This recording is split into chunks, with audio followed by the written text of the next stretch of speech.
Je vais pas revenir rapidement sur votre remarque concernant ces prétendus Africains. Je préfère parler comme ça pour ne pas être plus méchant. Ces prétendus Africains qui vous disent que occupez-vous des affaires de votre pays avant de parler de notre pays, du Sénégal, tout ça. C'est une tendance qui a été lancée par M. Ouattara en Côte d'Ivoire et toute la clique de petits supporters qu'il a fabriqués pour mettre dans les réseaux sociaux. Comme ils ne réfléchissent pas beaucoup, ils disent que non, mêlez-vous de vos affaires. Pourquoi vous parlez des affaires de la Côte d'Ivoire, parlez des affaires du Cameroun? Ah bon. Donc vous voyez que le panafricanisme est une affaire très sérieuse, très compliquée pour certaines structures de cerveau. Hein. Il y a des cerveaux qui vont faire 100 ans pour comprendre 2 ou 3 articulations fondamentales du panafricanisme. Il y en a qui vont faire même 200 ans. C'est trop compliqué pour eux pour comprendre ces affaires. Comme vous avez dit tout à l'heure, ils trouvent normal que leur pays soit occupé par les étrangers depuis des siècles. Et que nous, les Africains, on n'a pas se mêler là-dedans. Ils trouvent normal que les Occidentaux considèrent qu'ils sont en terrain conquis, c'est chez eux. Bon, dès que nous, on essaie de... Non, vous pouvez d'abord des affaires de votre pays. Il y en a qui, quand ils n'ont pas l'argument face à nous, ils disent que non. Ils font des vidéos. Les panafricanistes camerounais, ils ne parlent jamais du Cameroun. Même quand tu parles du Cameroun, ils n'entendent pas. Parce qu'ils ne comprennent et ils n'entendent pas. Non, ça ne sert à rien de... déjà visible d'ailleurs sur la plateforme et donc forcément on reviendra pour parler non, du Cameroun. Ça ne sert à rien même de leur dire ça. Ils ne comprennent pas. Même si on fait 3 jours ici à parler du Cameroun, ils vont entendre autre chose. Ils vont entendre qu'on parle d'un autre pays. Ils vont croire qu'on parle du Salvador, un truc comme ça. Ils peuvent pas... Même si on fait 4 jours ici là pour parler de ça, ils vont faire pareil. Donc je pense que c'était bien votre remarque, c'est nécessaire. Mais il y a longtemps que nous on a résolu de ne jamais les répondre. Ils peuvent continuer à brailler. Ils ne vont pas arrêter cette dynamique. Nous on arrive à ce niveau-là maintenant. Nous on dit aux gens, on ne me bat pas. La puissance de cette dynamique et sa dimension historique particulière s'imposera à chacun. S'imposera. C'est déjà imposé, va continuer de s'imposer. Donc vraiment, ils peuvent continuer à s'agiter. Donc, comme si quand les Blancs venaient ici et pour arracher les esclaves, ils faisaient la distinction. Lorsqu'ils ont voulu transformer les populations en esclaves, ils faisaient les distinctions. C'est-à-dire qu'ils avaient même le droit de le faire. Ils étaient en droit de le faire, voilà, tout ça comme ça. Donc, comme si quand on a décidé de nous déshumaniser, on a fait un référendum pour ça. Etc. Donc, bon, ce sont des arguties. C'est un manque absolu d'arguments. De mon point de vue, nous ne répondons plus à ce genre de choses. Voilà. Mais vous me demandez... Pourquoi cette... éternelle omniprésence finalement de la France dans les différents processus électoraux sur le continent africain, pas qu'une simple présence, mais une présence assez particulière. On a comme une forme d'intimité finalement, cette expression revient avec notamment la présence française qui veut à tout prix contrôler, maintenir, imposer à la limite les résultats liés donc notamment à ces différents processus. Bon, vous voulez que la France fasse quoi?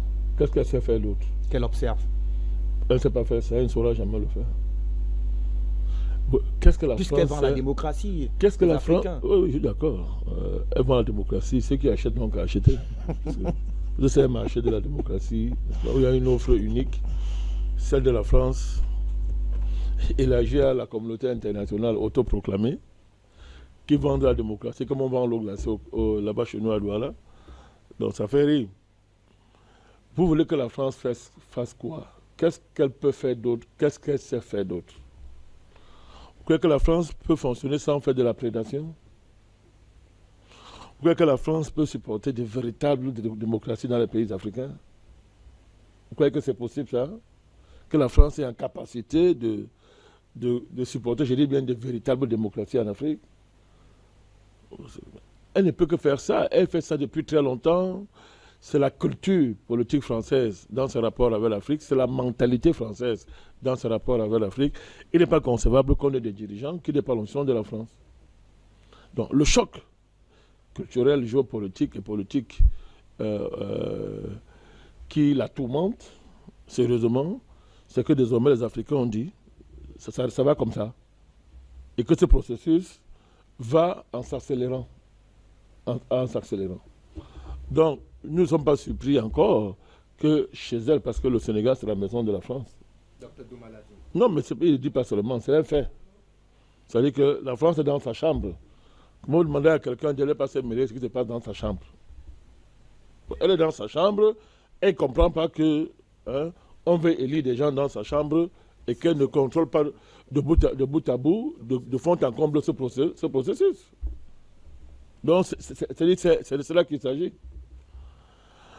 Donc, c'est une espèce de culture historique d'abrutissement. Parce que pendant un temps, on a dominé, on a cru que c'est bon de faire comme ça.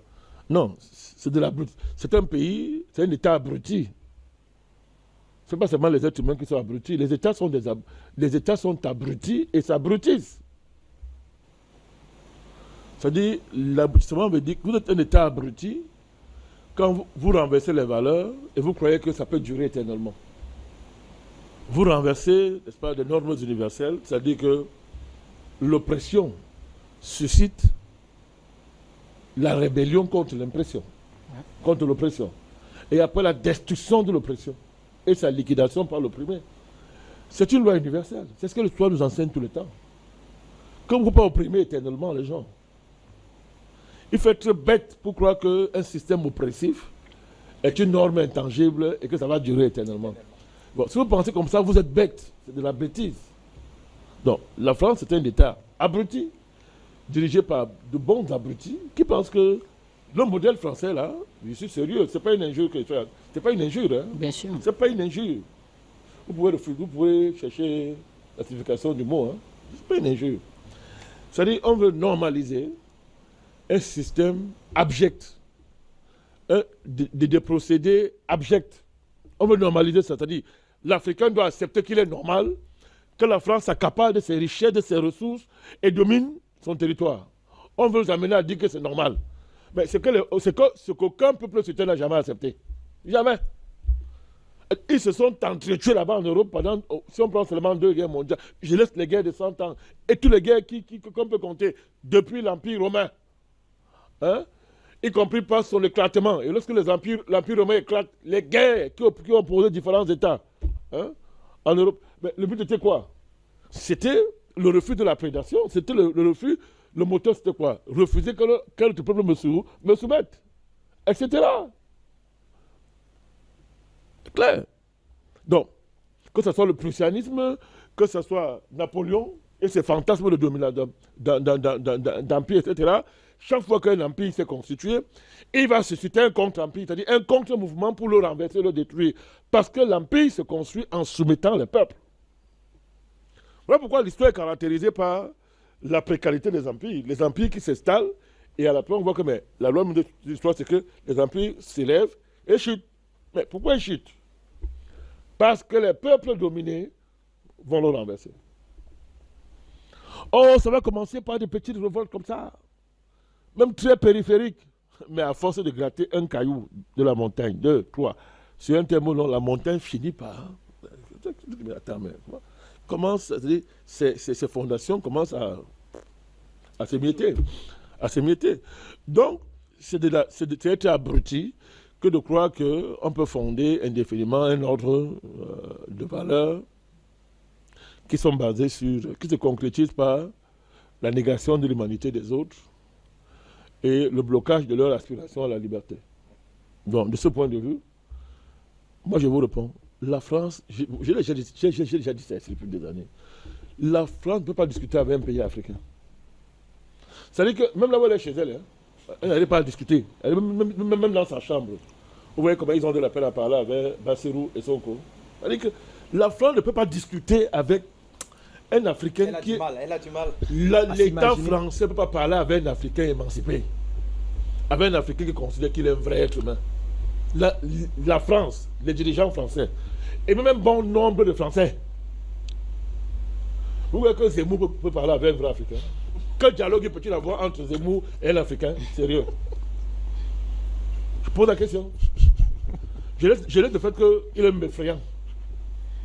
Ces idées sont nauséabondes, il est effrayant quand tu le vois. Qu'est-ce qu'un Africain sérieux peut discuter avec Zemmour? Qu'est-ce qu'un Africain sérieux peut discuter avec Marine Le Pen? Qu'est-ce qu'un Africain sérieux peut discuter avec Marion Maréchal? petite fille raciste.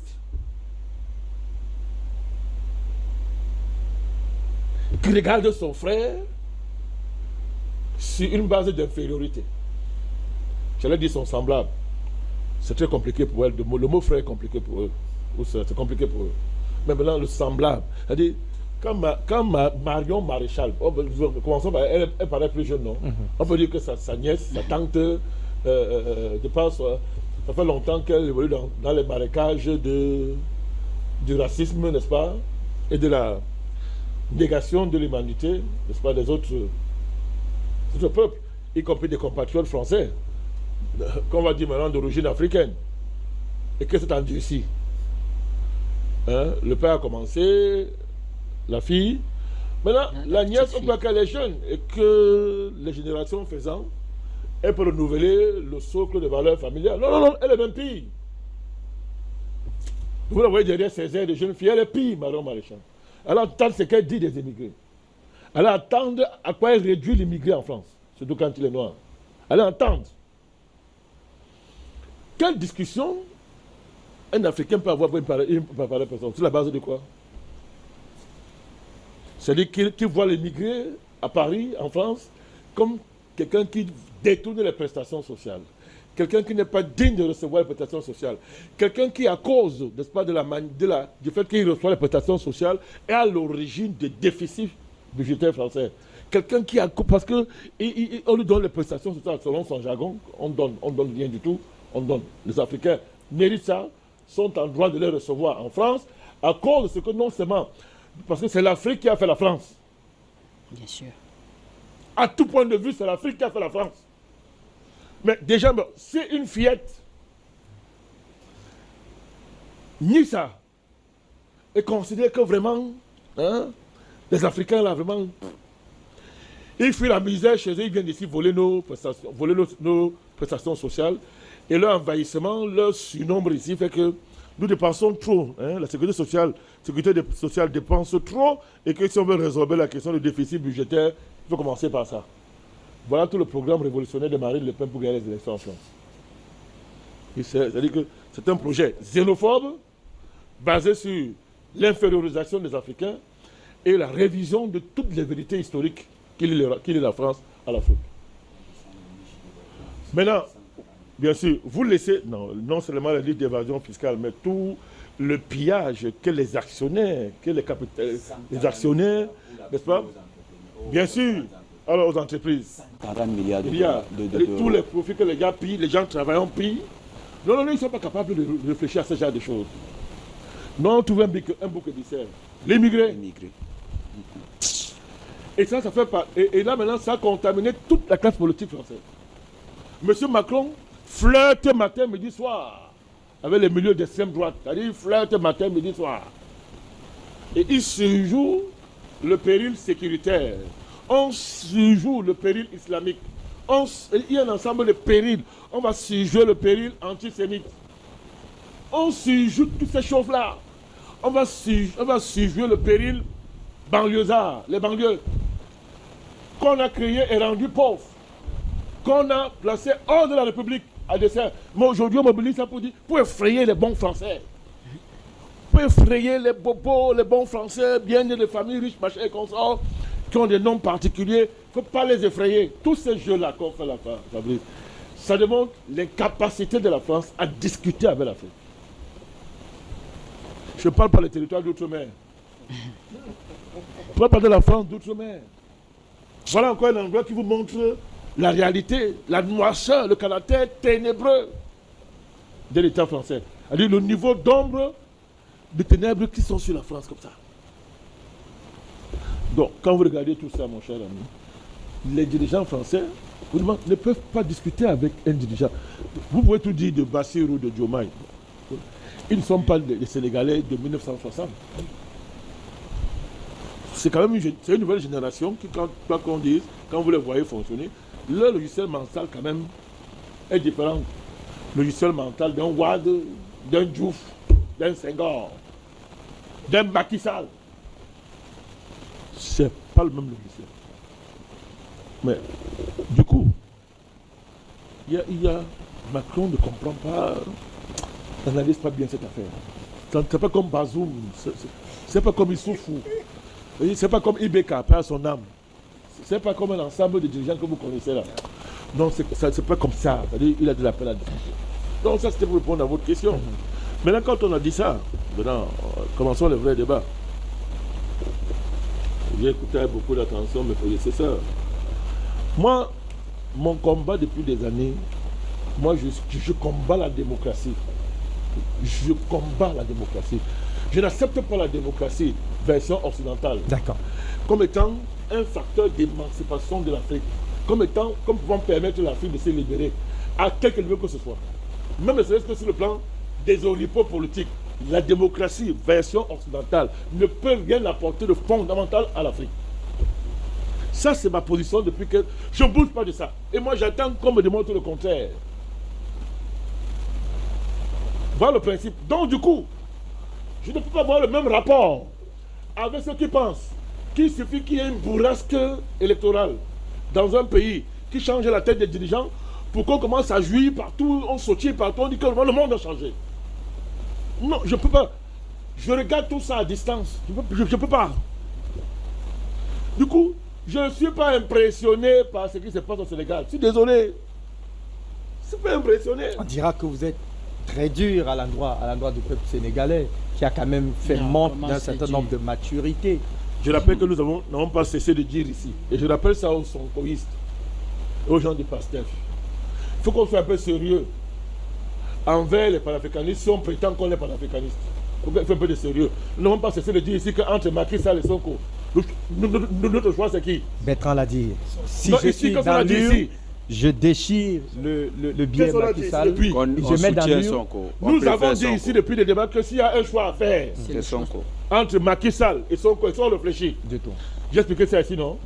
Mais si les Sénégalais pensent qu'ils vont nous effrayer avec des occasions dans les réseaux sociaux, mais ils ne me connaissent pas. Mais qui s'est lancé, c'est que nous sommes, hein? Nous, on n'est pas dans ce jeu-là. On est dans un combat sérieux pour l'Afrique. Nous sommes dans un combat sérieux pour l'Afrique. Et là-dessus, on ne transige pas. Je dis, je répète, je ne suis pas impressionné par la bourrasque électorale qui a permis l'arrivée au pouvoir du président Bassirou Diagne. Je respecte le mouvement politique qu'il y a eu au Sénégal. Je respecte les dynamiques qu'il y a eu au Sénégal. Mais le respect veut dire qu'on peut les critiquer. Bien sûr. On peut les analyser. On peut les décortiquer. C'est aussi ma meilleure façon de démontrer aux Sénégalais la jumélité qui me lie aux Sénégalais. La jumélité historique qui me lie au Sénégal. C'est Cheikh Anta Diop qui m'a appris à faire ça. C'est un Sénégalais. Il s'appelle Cheikh Anta Diop. C'est lui qui m'a appris à faire ça. Donc, la rupture épistémologique sur laquelle nous nous appuyons pour parler comme on parle maintenant là, un de ses précurseurs, un de ses moniteurs historiques, un de ses piliers, de ses fondateurs, un de celui qui a cousu ça comme un couturier intellectuel, il s'appelle Cheikh Anta Diop, c'est un Sénégalais. Il est venu chez moi au Cameroun en entrant, après avoir visité le Cameroun, qu'il est allé mourir au Sénégal. Je suis Sénégalais. Alors il faut qu'on arrête ça. Ces histoires que les Africains font, où ils analysent leurs problèmes toujours en fonction d'un cadre, des frontières nationales. J'allais dire chauvine. Et tout sauf panafricaniste. Un panafricaniste analyse des événements d'abord d'un point de vue panafricaniste. On ne nie pas la réalité des frontières nationales. Oui. Docteur. Peut-être que ces quelques Sénégalais qui agissent comme ça sont utilisés, manipulés par nos adversaires. Bon, il y a les trolls, il y en a qui croient, il y a des militants forcenés, il y a des militants lucides, il y a des militants qui sont ouverts à la discussion, qui ne considèrent pas qu'une divergence, ça fait de celui avec qui tu es en divergence un ennemi. Il y a des trolls, on les connaît, il y a beaucoup de trolls. Ouais. Ils viennent dans nos pages, la France a toute une armée. Macron a parlé de ça, une armée numérique pour combattre le panafricanisme. Je sais, c'est quoi l'armée numérique? C'est la création de trolls, créer toutes sortes de plateformes numériques sur Internet, coloniser Internet pour le traquer. Non, je sais tout ça, nous savons tout ça. Et nous l'avons dit le premier jour que tu peux être content. petit Tintin, tu peux être content. Nous, on a dit ça depuis le premier jour. Il restera pour moi un petit Tintin. Il ne mérite pas mieux. Et comme je dis toujours, voilà les dirigeants que la démocratie permet de mettre au pouvoir. Non. Donc, je suis en train d'expliquer que, Fabrice, je suis sénégalais. Par Cheikh Anta Diop, je suis sénégalais. Et il nous a appris un ensemble de choses. Il nous a émancipés dans ce que j'ai appelé la rupture épistémologique. Et c'est une des fondations des intellectuels du panafricanisme. Est-ce que vous comprenez ça? Donc, si vous avez lu Cheikh Anta Diop seulement, je ne vais pas dire les autres, vous comprenez que nous ne pouvons plus analyser les phénomènes africains d'un point de vue chauvin ou national. En face de nous, on nous analyse globalement. En face de nous, on parle de sous-région telle, on parle de la région telle, on parle de l'Afrique en fonction d'une lecture qui n'est pas nationale, qui vous regarde d'un point de vue global, parlons comme ça. Hier, c'était un point de vue, entre guillemets, internationaliste, occidental, si vous voulez. Mais le point de vue, là, il est global. Quand on fait la conférence de Berlin, on décide l'Afrique comment? C'est à partir d'une lecture globale de l'Afrique qu'on décide de construire des frontières artificielles. Tout à fait. Les frontières artificielles, justement, visent à casser la globalité anthropologique, historique et civilisationnelle de l'Afrique. Est-ce qu'on peut comprendre ça? Moi, on est obligé de rappeler ça. 16 élémentaires. On est obligé de rappeler ça. Tout à fait. C'est-à-dire que quelqu'un a-t-il lu l'unité culturelle de l'Afrique? Pour voir à quel point nous sommes... C'est un livre fondamental pour analyser l'Afrique. Nous sommes un peuple.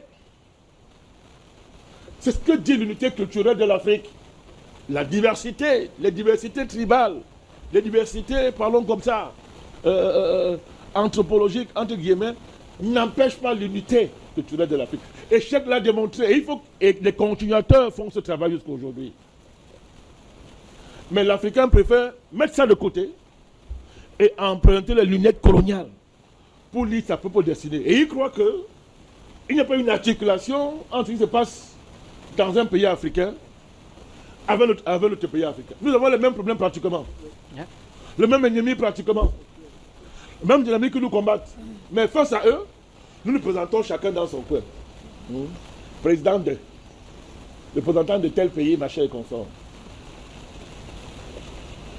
Écoutez, quand le panafricanisme est en sommeil de tels processus, c'est-à-dire qu'on perd en bombant le torse. Mais quand le panafricanisme se réveille, on ne demande pas l'avis de 3 ou 4 tintins qui s'assoient pour dire que nous voulons votre pays pour faire ce que nous faisons.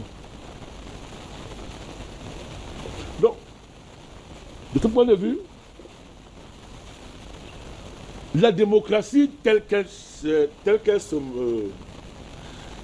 déploie en Afrique depuis au moins 40, depuis bientôt 35 ans, et même si on rapporte ça à l'Europe, il se dégage un ensemble de constats.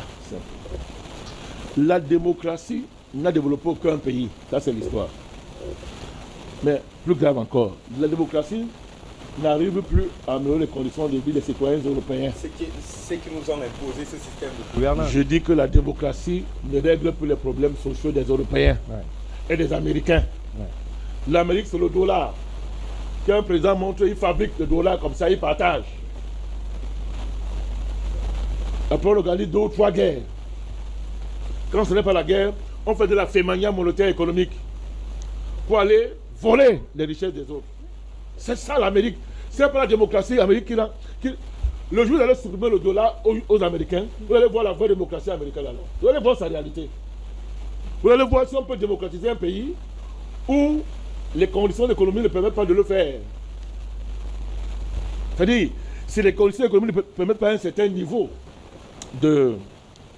d'enrichissement, je vais utiliser le mot, ou d'accumulation, mais surtout une capacité à dynamiser l'économie, que ce soit par la technologie, que ce soit par les processus monétaires, etc. Vous allez voir si la démocratie est possible, même en l'état. c'est-à-dire force en l'État, si on peut la maintenir. Donc, déjà en Europe, en Occident, cette démocratie, les peuples n'y croient plus. Personne n'y croit plus. C'est un comateux, c'est-à-dire qu'on maintient en vie de manière artificielle. Joe Biden n'a gagné aucune élection, tout le monde le sait. C'est parce que les médias mainstream veulent nous obliger à dire que Biden a été élu, que c'est vrai. Lui-même, il y a une vidéo où lui-même dit que nous allons organiser la plus grande fraude de l'histoire. Il le dit lui-même dans la vidéo. Et on sait qu'il a fraudé pour le vote électronique. Mais ce pays n'a jamais élucidé l'assassinat de Kennedy. Et ensuite au moins 4 ou 5 présidents qu'on a assassinés avant lui. Et on connaît ceux qui tuent les présidents des États-Unis. Tous les présidents qui ont essayé de s'attaquer à la mafia monétaire ont été assassinés. Mafia monétaire et l'état secret profond. Kennedy le dit dans un discours, il n'est pas le seul. Eisenhower le dit dans un discours. Jefferson l'a dit dans un discours. Mais si vous avez au moins 5 ou 6 présidents qui dénoncent dans le discours que les élections ne servent à rien ici parce qu'il y a un État dans l'État qui décide à l'insu de partis, deux grands partis, qui écrasent le jeu politique et qui élisent des dirigeants et qui sont tous dominés, dirigés par un État profond, secret. Invisible. Vous appelez ça démocratie? C'est la bagarre de Donald Trump. Et vous voyez comment on le diabolise. Vous voyez comment le système le diabolise. Vous voyez comment on mobilise l'appareil judiciaire en Amérique pour écraser un candidat. On n'arrive même pas. Mais vous les Africains là, comme c'est la drogue pour vous là. Non, c'est une démocratie, c'est une grande démocratie. Ça doit nous servir de référence. Parce que vos enfants sont aux États-Unis. Et ils font des transferts d'argent. Allez en Allemagne. C'est l'ancien pays de Dr Nouma qui m'a aidé à parler. Il connaît bien ce pays-là. Bien sûr, il connaît très bien l'Allemagne. Et il nous est utile par cette connaissance. Vous croyez que les une démocratie sérieuse, on peut élire Olaf Scholz, chancelier. C'est quoi ce chancelier, non? Oui, il est chancelier. Un idiot comme ça. Les Allemands disent que c'est un idiot, qu'il est bête, qu'il est idiot. Allez voir les Allemands, ils vous disent que mais qui est là? Vous savez ce qu'on appelle l'écologiste. Mais c'est le dernier courant politique qui a eu une fabrication des réseaux. Et on a fabriqué des ramassis comme ça, les amis écologistes, ils sont les bavardes, mais derrière eux, il y a quoi? Les marchés financiers, les mondialistes avancent leur agenda. Tout à fait. Voilà une démocratie où ce qui soutient le pays et garantit sa croissance. Monsieur, il dit que le gaz russe fourni à bon marché, moins cher et écologique, Biden décide que l'affaire doit s'arrêter. Oui. Aucun Allemand n'a lu Biden. Mais Biden décide, il met fin, il arrête, n'est-ce pas, cet accord. Et le pays plonge dans la récession au point où on dit qu'on va rentrer au charbon. Moi, je vous pose une question. Vous croyez que les Allemands, là, supposons qu'ils sont normaux tous, je crois qu'ils sont normaux tous, si on les demandait de voter en connaissance de cause, ils voteraient contre l'accord l'accord du gaz, l'accord gazier qui lie l'Allemagne à la Russie. Un Allemand normal peut voter contre ça. On appelle ça la démocratie. Parce qu'on fait les élections tous les 400, tous les 5 ans. Et les dirigeants vivent dans les parlements.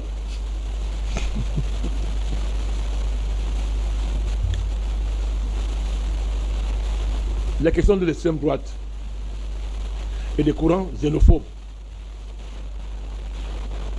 dans ces pays-là, ça ne vous pose aucun souci? Ça ne pose aucun souci? Le fait que des dirigeants sont élus tous les 5 ans, mais pratiquent une même politique. Ouais. Elle dit que non, vraiment, on ne peut pas faire plus, il n'y a pas d'alternative. On est donc dans la continuité. Ça vous renvoie à ce qu'on a appelé China. C'est quoi? Demande ce que c'est. There is not alternative. Margaret Thatcher. Okay. There is not Not alternative. alternative. Margaret Thatcher. Vous élisez les gens, vous éclatez, vous marchez, vous dites qu'on va voter, vraiment on veut le changement. Dès que le gars arrive là, il vous dit vraiment, moi, il n'y a pas le meilleur politique économique possible. Il faut enrichir les riches, il faut sécuriser les investisseurs, parce qu'ils sont les énerves, ils partent avec l'argent. Président Tuclons avec la réalité sénégalaise. Je suis dans la réalité sénégalaise. Je suis dans la réalité, j'arrive. En France, il y a un monsieur qui fait rire les gens qu'on appelle François Hollande, qui pendant la campagne vous dit que mon ennemi c'est la finance. C'est la finance, l'ennemi. Ouais. Dès qu'il est élu, il prend le représentant de la finance, il le met à Bercy. Macron. Après, il amène au secrétariat. Après, on le dit, tu vas, prépare-le, il va te remplacer. Il se couche, il se déshabille. S'il a été habillé un jour, il se couche devant les marchés financiers. Et il veut revenir, hein. Il veut revenir, il est là, il veut revenir. Pendant ce temps, les conditions de vie des populations se détériorent, la pauvreté est galopante. Elle survole, c'est-à-dire elle galope, c'est même petit. C'est-à-dire que ça monte en puissance. Les gens deviennent pauvres. Les classes intermédiaires, les classes moyennes qui avaient un revenu garanti, tombent dans la pauvreté, fouillent les poubelles. Les gens n'arrivent pas à vivre en France avec 2500 euros, n'arrivent pas à vivre. Ils dorment dans les voitures. La voiture est devenue la maison de beaucoup de personnes. Si c'est vrai dans ces pays-là, que la démocratie ne sert plus à rien, et les gens s'en rendent compte.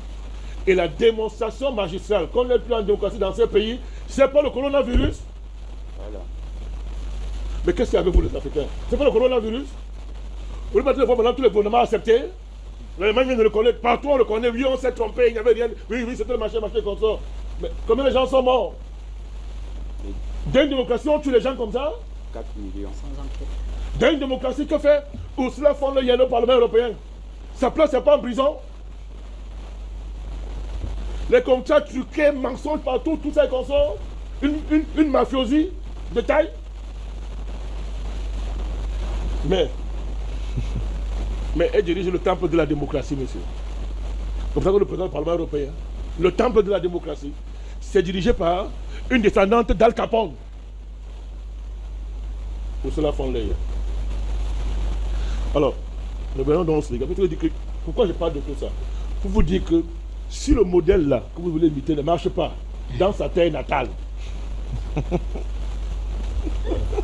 je dis que si le modèle que vous vantez ne marche pas dans sa terre natale, c'est je voulais que ça va marcher. La démocratie, quel que soit le caractère pompeux, ronflant, tonitruant, et même vertueux. je dis que tonitruant même, vigoureux, pimpant de l'élection, ne change pas les conditions de vie des gens. Vous trompez. On change les conditions de vie des gens par un appareil économique, par une structure économique dynamique qui est organisée, structurée pour satisfaire d'abord les besoins internes du pays et maintenant voir dans quelle mesure les gains de performance et les avantages dits comparatifs peuvent servir pour aller conquérir des marchés extérieurs et ramener les devises. Vous aimez tant les devises. Mais vous, les devises pour la plupart, vous les obtenez en vous endettant. Bien sûr. On a parlé du cas de l'eurobond tout à l'heure engagé notamment par le ministre. Donc, quand tu peux parler comme M. Motavé, c'est le génie qu'on n'a jamais eu. C'est le génie qui vient tout droit depuis, je ne sais pas, même Dieu ne peut pas donner comme ça un tel génie à quelqu'un. C'est le plus grand génie qu'on n'a jamais eu. Donc tu as intérêt. Ne parle pas économie avec lui, ne parle pas finance, tais-toi, tais-toi, tais-toi. On va te dire que tu n'y connais absolument rien. Et que Motavé a sauvé le Cameroun. Il continue à sauver le Cameroun. Quel que soit le niveau d'inflation dans le pays, voilà. Quel que soit l'inadéquation entre la dette et les performances qu'on est supposé attendre de l'endettement, on vous dit que dans le pays se porte très bien. Grâce au génie, donc moi je ne vais pas prendre cette responsabilité de venir ici, me comparer, convoquer me comparer au plus grand génie que le Cameroun a eu en matière de gestion des finances publiques. Moi je ne vais pas faire ça. Donc je te laisse cette responsabilité. Voilà, donc je dis que moi j'étais au Sénégal. C'est un ami. C'est votre ami. Parce que vous êtes l'ami des grands. Hein. Moi, je ne peux pas être l'ami d'un grand comme ça. Pour marcher avec un grand comme ça, il faut être très grand. Quelqu'un qui a sauvé l'économie du Cameroun. Sinon, sans lui, on serait mort depuis. Et pourtant, les gens crient tous les jours. Les gens flambaient notre endettement. Les gens crient tous les jours. Donc, je tente de vous dire que la démocratie. Et donc, en un mot, l'élection ne change pas les conditions de vie. La démocratie, c'est un mode de dévolution du pouvoir. Elle n'a développé aucun pays dans le monde. Citez-moi un seul pays dans le monde développé par la démocratie. Ça n'existe pas. Dr Douma est dites-moi donc d'avis par avec quelle vous. magie. Bon, si la démocratie n'a développé aucun pays dans le monde, et si le modèle dominant de la démocratie, de la démocratie néocoloniale prête à porter, qu'on la porte chez vous sur mesure, on vous oblige de le porter, dites-moi par quelle magie donc l'élection ultra démocratique de M. Bassirou Djaï va transformer le Sénégal par un coup de baguette magique. Y compris en faisant fi des indicateurs pertinents économiques qu'on met sur la table et qui sont, moi je dis ça, les déterminants du possible, des marges de manœuvre qui sont offertes à ce gouvernement. Donc vous voulez que nous remplacions la réflexion par l'émotion. C'est ce que vous voulez. Vous voulez que nous remplacions la réflexion par l'émotion démocratique et qu'on vienne ici applaudir pour applaudir. Vous ne parlez de faire du bien au président Sonko et au président Diomaye. Moi j'ai dit ici la dernière fois, j'ai donné un conseil de fou ici, j'ai dit que si je m'étais à la part de Sonko, je n'entrais pas dans les institutions. Je l'ai dit ici. Je restais avec le parti. Vous savez pourquoi moi je vous dis? C'est pour ça qu'il a milité depuis toutes ces années. Non, c'est pas moi, j'ai dit que j'ai donné un conseil. Ils sont les références en politique par la manière par laquelle ils sont arrivés au pouvoir. Donc non, c'était. Nous avons dit ceci que nous, je conseille de ne pas prendre une fonction. Parce que Sonko étant devenu quelqu'un, un personnage politique totémique au Sénégal, j'aurais conseillé qu'il construisa davantage ce mouvement sociopolitique autour de lui pour donner les marges au président Diomaye. De manière que même après, si Diomaye n'est plus là, Sonko maintenant prend le pouvoir. Bien sûr. Parce que c'est sur ce temps aussi, c'est sur un temps un peu long comme ça, qu'on peut attaquer les réformes structurelles fondamentales, de manière que ces réformes aillent dans le sens de satisfaire les besoins de la majorité. C'est une conversion économique du système économique sénégalais. C'est le défi auquel font tous les pays africains. C'est-à-dire que le système économique qui est là ne peut pas se convertir en amélioration des conditions de vie des populations. Je dis que même anti-mandat. Vous le maintenez comme ça, même sans mandat, vous ne pouvez pas changer. Le défi africain sur le plan politique et économique, c'est de s'attaquer à ce système économique-là. Il faut s'y attaquer. Il faut secouer la Banque mondiale et le FMI. Il faut les secouer sérieusement. Et pour ça, il faut une stratégie pour le faire. Il faut une intelligence de la politique qui n'a rien à voir avec l'électoralisme démocratique, consistant à sacraliser le fait que 2 mandats, tu pars. Alors qu'en France et partout, on fait 2 mandats, mais écoutez bien, on ne pousse pas, la politique est là même. On valide les acteurs, mais il y a la même politique. Ce qui veut dire quoi? Que le vrai politicien est caché. Ce sont les marchés financiers. Là-bas, il n'y a pas d'alternance démocratique, monsieur.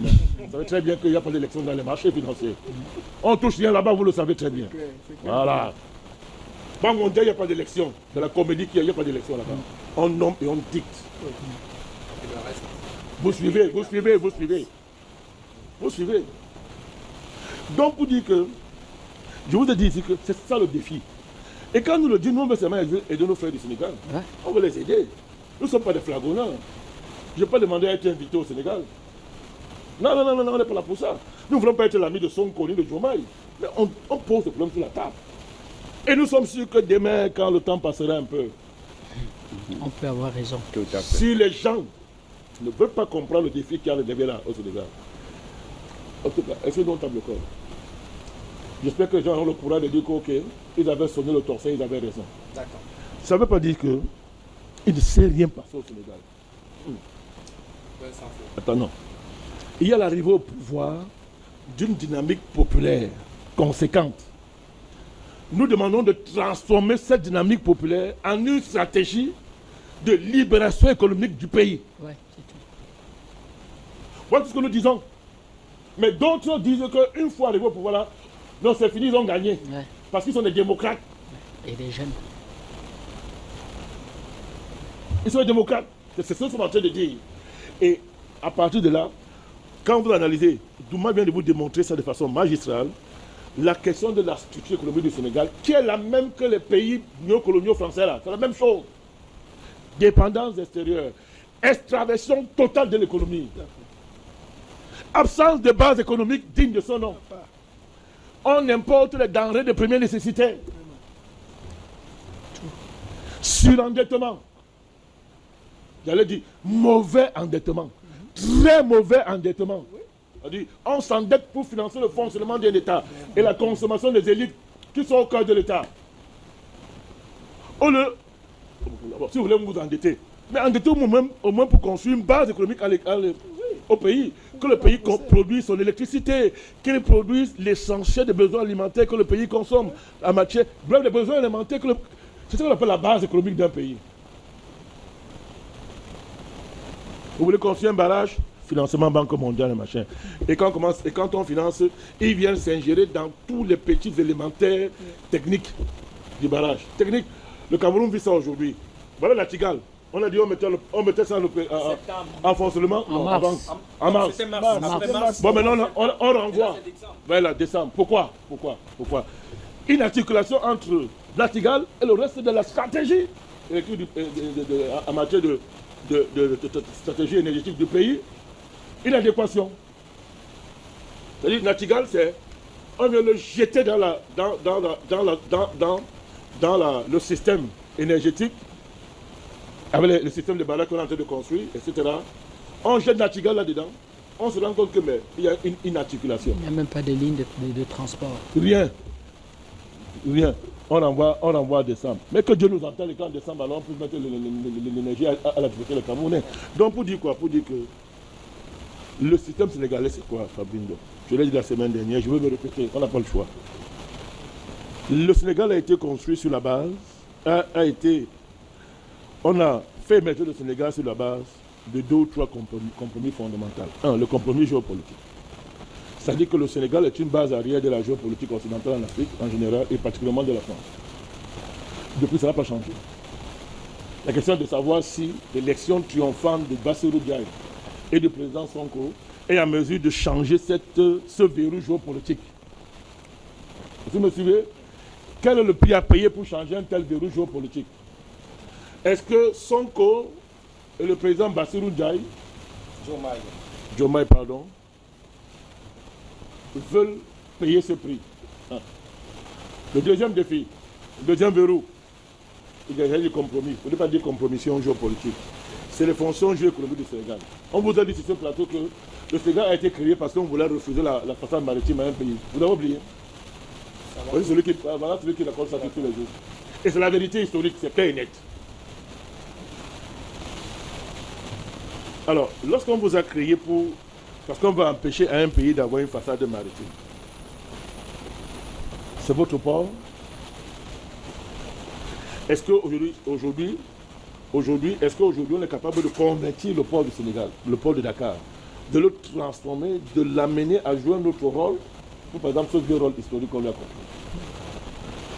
Toujours sur le plan géoéconomique, le modèle économique sénégalais, je viens de le répéter, que ce soit au niveau monétaire, au niveau de la structure de l'endettement, au niveau même de l'insertion du pays dans l'ensemble de l'économie mondiale. Est-ce que ce modèle économique est en mesure de donner les moyens au président Bassirou, et au président Sonko, monsieur le Premier ministre, de satisfaire les besoins de cette immense population du Sénégal qui croit que l'alternance peut changer la vie? Qui croit que l'alternance peut changer la vie? Je ne reviens pas sur la domination française sur l'économie sénégalaise. À ce niveau, je vais vous choquer, mais c'est la vérité. Le Cameroun a pratiquement réglé ce problème. Vous prenez le Cameroun des années 60, la domination française sur l'économie camerounaise aujourd'hui. Vous savez à quel niveau on se retrouve? Moins de 10%. Macron est venu à Yaoundé, il a dit dans son discours Et il a dit, battez-vous. Mais ça, ce n'est possible que sur un terme un peu long. Vous réglez ce genre de problème sur un terme un peu long. Pour la démocratie néocoloniale, c'est un terme court. La notion de long terme, la démocratie néocoloniale n'existe pas. Merci, vous avez très bien compris ça. Tout ça, comment est-ce qu'on va faire? Donc nous, les panafricanistes, nous sommes prêts, on va accompagner. Attention, nous allons accompagner nos frères du Sénégal. Nous sommes prêts, on va accompagner, nous on sera là. Chaque fois qu'on va vouloir embêter ces gens, nous on sera là. Mais ne nous empêchez pas de dire la vérité. Est-ce que vous savez, vous avez dire quelque chose. Donc, il va même parler comme ça. Parlons aussi un peu aujourd'hui.